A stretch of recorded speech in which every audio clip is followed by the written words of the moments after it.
World health organisation లెక్కల ప్రకారం ప్రపంచంలో క్యాన్సర్ రోగుల సంఖ్య అత్యంత వేగంగా వృద్ధి చెందుతోన్న దేశాల్లో భారత్ ఒకటి. ఇక్కడ ఏటా 10 లక్షల మంది క్యాన్సర్ డయాగ్నోసిస్ చేయించుకుంటున్నారు. అందులో 20,000 మంది హైదరాబాద్కు చెందిన వారే. డయాగ్నోసిస్కు వచ్చిన వారిలో 60% మందికి క్యాన్సర్ ఆఖరి దశలో ఉంటోందని WHO గణాంకాలు చెబుతున్నాయి. క్యాన్సర్ మహమ్మారి టెర్మినల్ స్టేజ్లో ఉన్న రోగులకు సేవలందించడాన్ని పాలియేటివ్ కేర్ అంటారు.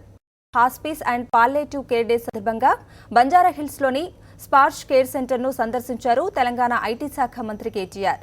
అక్కడి రోగులను పరామర్శించడంతో పాటు కేర్ సెంటర్కు సేవలందిస్తున్న దాతలు, వాలంటీర్లను సత్కరించారు.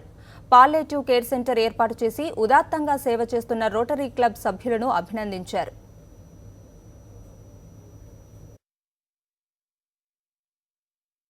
మృత్యుముఖంలో ఉండే చివరి క్షణాల్లో ఉండే చివరి రోజుల్లో ఉండే వారికి ఏ రకమైన గౌరవప్రదమైన జీవనాన్ని అందించాలి అనేది మరి వరల్డ్ హాస్పిస్ యొక్క ముఖ్య ఉద్దేశం.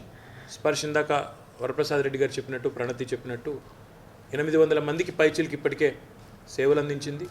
మరింత మందికి ఇంకా అందించాలన్న ఒక మంచి ఉదాత్తమైన ఆశయంతో వారు ముందుకు పోతూ ఉన్నారు. వచ్చే దసరా నాటికన్నా ఒక మంచి బిల్డింగ్లో మీరు ఉండాలని, దానికి తగ్గ విధంగా నెక్స్ట్ క్యాబినెట్ మీటింగ్లోకి వచ్చే విధంగా సెక్రటరీ గారు చొరవ తీసుకుని తప్పకుండా చేస్తాం.